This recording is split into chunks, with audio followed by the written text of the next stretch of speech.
अस्सलामु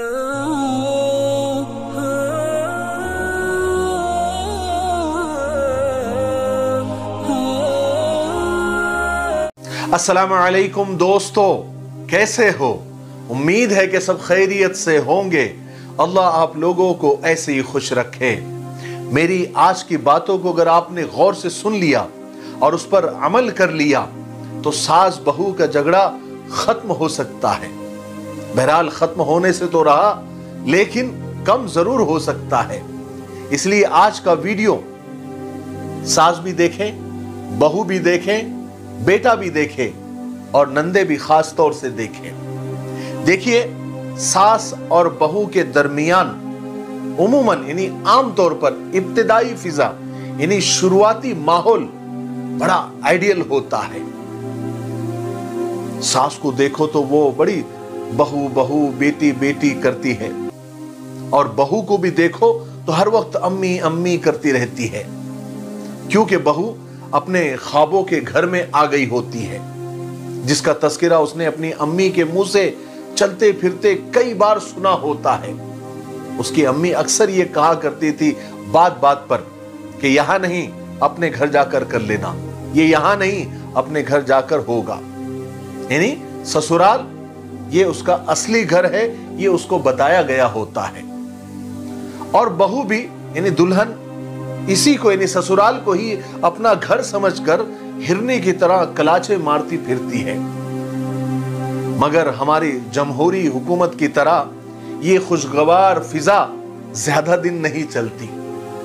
बात का बिगाड़ आमतौर पर हर घर में नहीं होता या हर ननद ऐसी नहीं होती, लेकिन बात का बिगाड़ आमतौर पर शौहर की बहनों की तरफ से होता है, यानी नंदों की तरफ से होता है।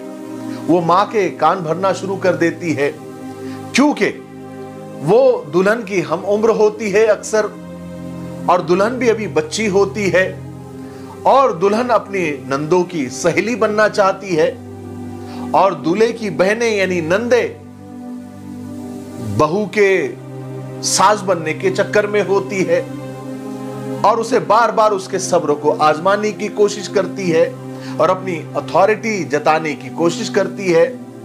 बार बार नंदे जानबूझकर दुल्हन से बार बार ये कहेंगी कि जरा इधर आओ, जरा फलाना काम करो, जरा वो गिलास लेकर आओ, जरा वो कपड़ा लेकर आओ, जरा चाय बनाओ। अब वो दुल्हन भी एक दो दफा, चार दफा, 10 दफा या एक दिन, 2 दिन, 4 दिन वो करती है, क्योंकि वो भी नई नई होती है, वो भी सब जांच रही होती है, देख रही होती है कि सब कैसा, उनका बिहेवियर कैसा है घर वालों का। मगर जब ये हरकतें नंदों के तरफ से बार बार होने लगती है, तब बहू का माथा ठनकता है, दुल्हन का माथा ठनकता है, और वो ये सोचती है कि ये तो हर जरा सी बात मुझसे करवा रही है, ये तो इन्होंने मुझे उनकी खिदमत में लगा दिया है, ये लेकर आओ, वो लेकर आओ, चाय लेकर आओ, गिलास लेकर आओ। तो उसका माथा ठनकता है, और एक दिन तंग आकर वो कह ही देती है। पहले तो नहीं कहती थी, वो दर्द कहीं और होता था, बताती कहीं और थी, लेकिन आजकल की बहुत बहुएं जरा फॉरवर्ड हो गई है, पढ़ी लिखी भी होती है अक्सर, तो वो जरा अपनी बात, उन पर होने वाला जो भी छोटा मोटा जुल्म है वो अपने जबान से कह ही देती है। और ये बहुत सारी जगह पर ये सही भी होता है। वो नंदों से कह देती है कि देखो, प्यार तो अलग बात है, मैं तुमसे बहुत प्यार करती हूं, लेकिन तुम लोग मेरी सास या शौहर बनने के चक्कर में लग रही हो। याद रखो, मेरा शौहर एक है और सास भी एक है। अब जाहिर है नंदों को यह बात बुरी लगने वाली है। अब हालांकि ये हम उम्र लड़कियों की एक चपकलिश होती है, उनकी आपसी बात होती है। यहां पर मां का यानी सास का बहुत बड़ा रोल होता है। मां को बहू समेत सबको अपनी बेटियां समझकर फैसला करना चाहिए होता है, मगर ऐसा होता नहीं है। ऐसा हो जाए तो सास बहू का झगड़ा ही खत्म हो जाए, और सास पूरी बात अपने बेटे को बताती भी नहीं है, और शौहर यानी मर्द अपनी मां की बात को अल्लाह की तरफ से वही समझकर बस वो मान लेता है और अपनी बीवी को डांटना शुरू कर देता है। यहां से बहू सास से, नंदों से बदजन हो जाती है, उसका दिमाग खराब हो जाता है। फिर कुछ ही दिन में वो डिमांड करने लगती है, मुतालबा करने लगती है कि मुझे अलग घर दिया जाए, क्योंकि यहां मेरी कोई सुनने वाला नहीं है, यहां तुम्हारे कान भरने वाले बहुत लोग हैं। अब ये बात जैसे ही बहू के मुंह से निकलती है, ये बात कोठे पे चढ़ जाती है, आसमान पर चढ़ जाती है कि देखो बहू हमारा घर तोड़ना चाहती है, हमारे खानदान को तोड़ना चाहती है, अलग होना चाहती है, हमसे हमारे जिगर का टुकड़ा अलग करना चाहती है। अब मुझे बताइए, अगर बहू अलग घर की डिमांड करती है या अलग कमरे की डिमांड करती है तो उसको देने में क्या कयामत आती है। याद रखे, बीवी को अलग कमरा देना, अलग घर देना शौहर की शरई जिम्मेदारी है। एक ऐसा घर जहां पर बीवी को प्राइवेसी मिले और उस घर की प्राइवेसी आपकी बीवी के हाथ में हो, जिस घर की हर चीज को कोई दूसरा हाथ ना लगाए, जिस घर की और जिस कमरे की सेटिंग बीवी अपनी तरबियत, अपने सोच के मुताबिक कर सके, वहां की सजावट कर सके। अब ये बहुत मामूली बात है, लेकिन ये पहली सीढ़ी होती है कि अब भी घर श्रीलंका बनने से बच सकता है।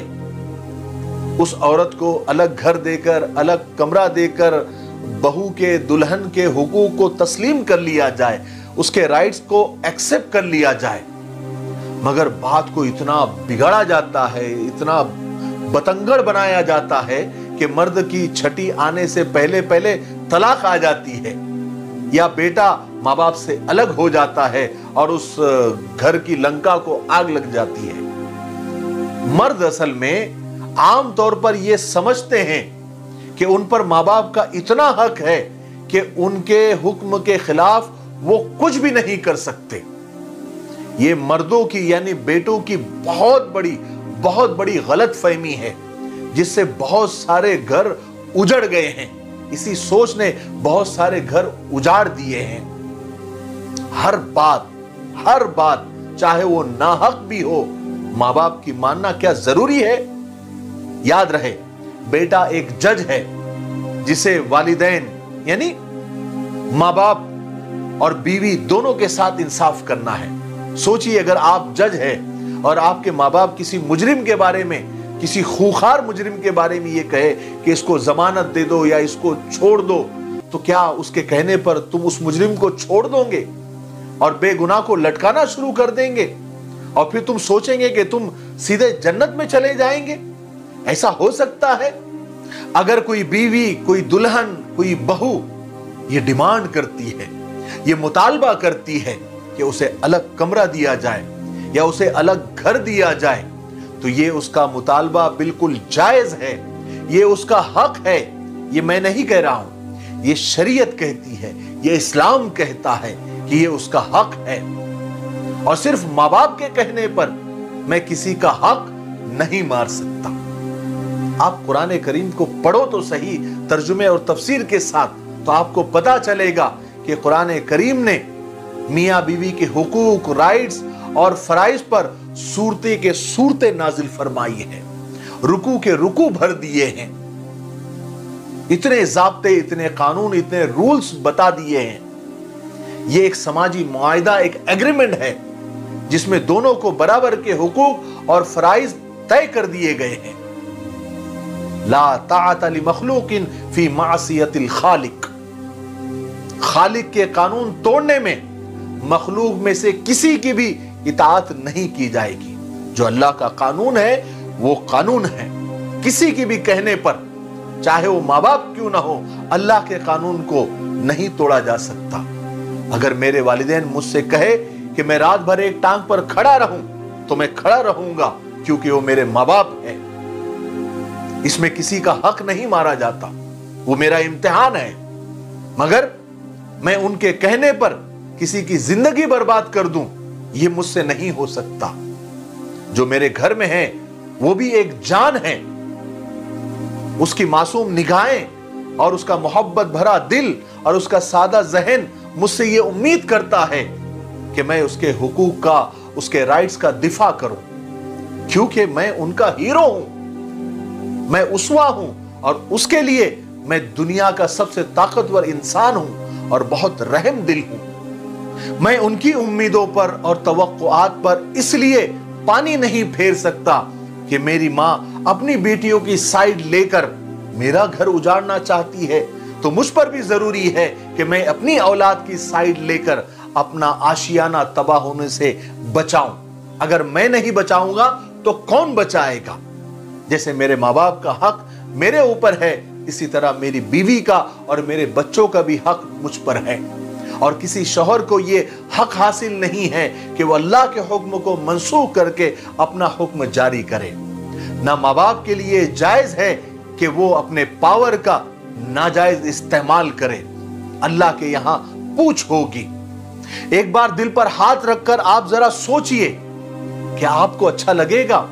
कि आप ये पसंद करते हैं कि कल को आपका दामाद भी अपने माँ बाप के कहने पर आपकी बेटी के साथ वो सब कुछ करे जो आज आप अपने माँ बाप के कहने पर अपनी बीवी के साथ कर रहे हैं? क्या आप करेंगे? क्या आप ऐसा पसंद करते हैं? क्यों आपकी बीवी किसी की बेटी नहीं है? याद रखें, जैसी करनी वैसी भरनी। जो आज अगर आप किसी की बेटी के साथ गलत कर रहे हैं, कल आपके सामने आएगा। इसलिए अल्लाह के कानून को आप पहले सामने रखिए और उसके मुताबिक आप चलिए। इसमें आप अपने माँ बाप को भी खुश कर देंगे और अल्लाह को भी खुश कर देंगे। और माँ बाप की इताअत और दुनिया वालों की इताअत तब तक है जब तक अल्लाह का कोई कानून नहीं टूट रहा है। जहां अल्लाह का कानून और शरीयत टूट रही है, फिर दुनिया में किसी इंसान की इताअत जरूरी नहीं है, चाहे वो माँ बाप क्यों ना हो। बात समझ में आई? मुझे उम्मीद है कि आपको बात समझ आ गई होगी। तब तक मेरे लिए, पूरी उम्मत के लिए, पूरी इंसानियत, पूरी मानवता के लिए और हमारे प्यारे मुल्क भारत के लिए और यहाँ की अमन शांति के लिए, तरक्की और उन्नति के लिए खूब दुआएं करते रहे। अस्सलामु अलैकुम व रहमतुल्लाहि व बरकातहू।